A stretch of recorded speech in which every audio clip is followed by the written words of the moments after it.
Hello बच्चों, good evening. आज हम पढ़ेंगे महत्तम समापवर्तक मीन्स माशा। और पहले हम समझेंगे भारतीय गणितीय पद्धति से। ये आपका जो 5th क्लास की बुक से हम पेज नंबर 64 पे कुछ प्रॉब्लम्स हैं उनको सॉल्व करने की कोशिश कर रहे हैं। तो इसमें एग्जाम्पल के तौर पे दिया गया है 15, 30 और 45 का माशा निकालना है। तो गणितीय पद्धति से पहले कर लेते हैं, फिर जो पैटर्न जैसे कि गुणनफल मेथड था और डिवीज़न मेथड है उस तरीके से कर लेते हैं। तो इसमें सबसे पहले चरण में क्या करेंगे, हम 3 संख्याएं आपको दी गई, इनको आपस में क्या है हम अंतर निकालते हैं। तो फर्स्ट स्टेप में क्या होगा, लेस कर लेते हैं आपस में सभी को। तो यानी कि 30 से 15 लेस कर दीजिए भाई, 30 से 15 घटा दिया तो कितना आया, 15 आ गया। फिर क्या करेंगे हम, 45 से 30 घटा दीजिए, तब भी क्या आपका आ गया, 15 आ गया। अब 45 से 15 लेस कर दीजिए, पहले 30 लेस किया, अब 45 से 15 लेस कर दीजिए तो हमारा 30 आ गया। तो इस तरीके से आपकी समझ में आ गया होगा कि सबसे छोटा अंतर कौन सा हमारा, सबसे छोटा अंतर कौन सा आ रहा है, 15 आ रहा है, 15 इसका आ रहा है, 15 इसका आ रहा है। तो इससे कन्फर्म हो रहा है कि महत्तम समापवर्तक जो होगा यानी कि माशा जो होगा वो 15 होगा या 15 से छोटा होगा। ठीक है, आप इसको चेक कर लेते हैं। 15 से क्या करेंगे, हम हर एक नंबर को डिवाइड कर लेते हैं। ये होगा आपका सेकेंड स्टेप हो जाएगा। ठीक, सेकेंड स्टेप में क्या करेंगे, हम 15 से सभी को लेस करेंगे। तो ये 15 से हमने लेस किया 15 को, बचेगा एक क्यों, एक आंसर आएगा। फिर क्या करेंगे हम 15 से 30 को, तो 15 दूनी 30, इसका आंसर 2 आ गया। नेक्स्ट पेज पे 15 से लेस करेंगे हम 45 को, तो 15 3 45। अब इससे कंफर्म हो गया, ये कह सकते हैं अतः सबसे छोटा अंतर क्या है, 15 है, जो दी गई संख्याओं का मासा है। इसलिए हम कह सकते हैं कि तीनों संख्याओं का जो मासा हमारा कितना आ रहा है, 15 आ रहा है। तो लिख सकते हैं अतः 15, 30, 45 का माशा बराबर 15। ये हो गया आपका आंसर। अब क्या करते हैं, फैक्टराइजेशन मेथड से या गुणनखंड विधि से करके देख लेते हैं। यही तीनों करेंगे। तो क्या करेंगे, 15 30 का फिर से निकाल लेते हैं। तो फैक्टराइजेशन मेथड में क्या करते हैं, सबसे पहले इसके हम फैक्टर निकालते हैं। तो जैसे कि 15 का फैक्टर निकालना अगर है तो पहले फैक्टर निकाल लेते हैं, बाद में लिख लिए जाएंगे। तो जैसे कि 15 का निकालते हैं तो 15, ये हमारा 15 हो गया। तो पहले देखते हैं कि वही कितने से डिवाइड हो जाएगा, 2 से तो हो नहीं पाएगा। 3 से देखते हैं, तो 3 से निकालने का मेथड क्या है भाई, दोनों को जोड़ दो आपस में। अगर वो 3 के टेबल में आता तो 3 से डिवाइड होगा, हाँ हो जाएगा। 5 और 1 क्या होता है, 6 होता है, 6 3 से डिवाइड हो जाएगा। तो 3 बचे 15, 5 1 5। तो इसके खंड कितने हो गए, 15 के कितने हो गए, 3 और 15 हो गए। अब 30 के निकाल लीजिए, फिर लास्ट में एकदम से लिख लेंगे। अब 30 के निकाल लो तो 0 हो, यानी कि लास्ट में अगर 0 है तो 5 है, यानी कि 0 है तो 2 से डिविजिबल होता है। तो 2 से पहले कर लेते हैं।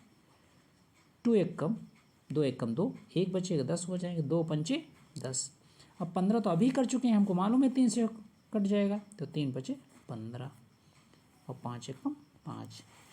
तो यानी कि 30 के गुणनखंड क्या होंगे, 3 2 गुणे 3 गुणे 5। अब कर लेते हैं 45 के खंड कर लेते हैं, तो ये आपका हो गया 45। कितने से हो जाएगा चेक कर लीजिए, 3 से हो जाएगा, हो जाएगा। क्यों, 5 और 4 को जोड़ लेते तो 9 हो जाएगा, और 9 3 के टेबल में आता है। 3 एक कम 3, 1 बचेगा 5, 3 बचे 15, और 15 के खंड तो आपको ऑलरेडी पहले से मालूम है। 3 बचे 15, 5 एक कम 5, हो गया। तीनों के खंड हमको मालूम हो गए।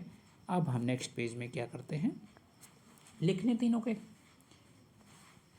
तो ये हमारा हो गया 15, कितना 3 गुणे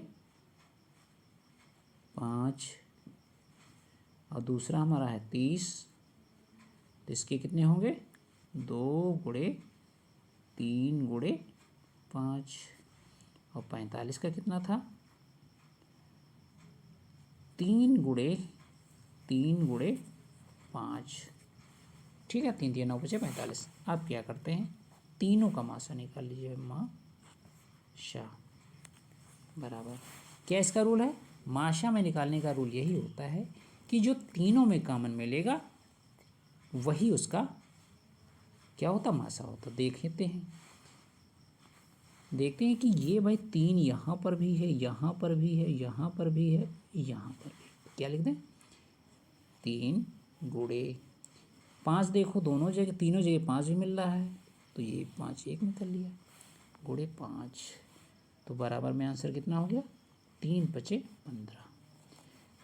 तो ये आंसर हो गया। तो तीनों का मासा कितना आ गया 15, यहाँ पर भी आया है, और भारतीय गणितीय पद्धति से भी 15 आया है। अब एक तीसरा मेथड भी वो भी कर लेते हैं, जो है क्या है, भाग विधि है। भाग विधि में हम तीनों एग्जाम्पल लेते हैं, वही कौन कौन से, 15, 30 और 45।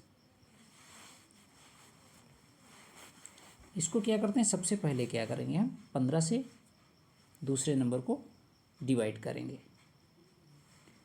ये आपका हो गया 15 से, इसको हमने भाग किया 30 को, तो कितना आ गया 15 दूनी 30 होता है, पूरा पूरा कट गया। तो यानी कि 15 से 30 पूरा नंबर कट गया है, तो 15 से हम तीसरे नंबर को भी डिवाइड कर लेते हैं। 15 से हम 45 को भी करके देख लेते हैं, तो 15 तियाँ 45, यानी कि 15 से तीनों जो नंबर हैं डिवाइड हो रहा है, यानी कि 15 तो 15 से डिवाइड ही हो जाएगा, और 30 भी 15 से भाग हो रहा है, और 45 भी 15 से भाग हो रहा है। तो इसका जो मासा होगा, तीनों नंबर का जो मासा होगा कितना होगा, तीनों का मासा कितना हो जाएगा, माशा बराबर कितना आया 15। ठीक, यहाँ तक ये समझ में आ गया होगा सभी के। एक मेथड और कर लो भाई, करना चाहो तो वो भी एक मेथड चलता रहता है, उसको भी कर लीजिए। अब इसमें क्या है, तीनों को एक साथ लिख लीजिए, जैसे कि भाग विधि में हम करते हैं 45 पूरा का एक साथ भी किया जाता है। अब भाई ये थोड़ा सा टिपिकल लगता है, इसमें सभी नंबर को चेक करना पड़ता है कि हाँ सेम नंबर से कट रहे हैं कि नहीं कट रहे। तो हम देख रहे हैं इसमें 15 भी 3 से हो जाएगा, 30 भी 3 से हो जाएगा, और 45 भी 3 से डिवाइड हो जाएगा। कैसे, क्योंकि दोनों को जोड़ लो भाई, 5 + 1 6, 6 3 के टेबल में आता है, और 3 में 0 जोड़ोगे 3, ये भी 3 के टेबल में आता है। 5 और 4 को जोड़ ले 9, वो भी 3 के टेबल में आता है। तो 3 से तो ये भाई कट ही जाएगा। 3 बचे 15, 3 दहा 30, 30 3 एक कम 3, 3 बचे 15। अब चेक करते हैं, यदि किसी का इकाई नंबर 5 है या 0 है तो वो नंबर 5 से डिविजिबल होता है। तो देख लिया, पहले 5 है, इसमें 10 है, इसमें 15, 5 से कट जाएगा भाई। 5 एक कम 5, 5 दूना 10, 5 तियाँ 15। अब लास्ट में क्या देख रहे हैं कि भाई 1 और 2 3 ये भाई कोई सेम नंबर से तो कटने वाले नहीं, 1 से कटने वाले, तो उससे क्या मतलब है, कोई मायने ही नहीं रखता है। तो इसका मासा कितना हो गया 3 गुणे 5, तो माशा बराबर 3 गुणे 5 बराबर 15। ठीक, ये आंसर हो गया। अब इसमें जो मेथड आपको अच्छा लगता हो आप उस मेथड से कर सकते हो। जितना जहाँ तक मुझे जानकारी थी वो मैंने आपको सब बता दिया है। ठीक बच्चों, तो आज यहीं तक रखते हैं। और भाई चैनल को मेरे सब्सक्राइब कर दीजिए, शेयर भी कर दीजिए अपने ज़रूरतमंदों को जिसको ज़रूरत हो, लाइक भी कर दीजिए। अगर कोई कमी आ रही तो कमेंट भी कर दीजिए, ठीक है। तब तक के लिए ओके, टेक केयर, बाय।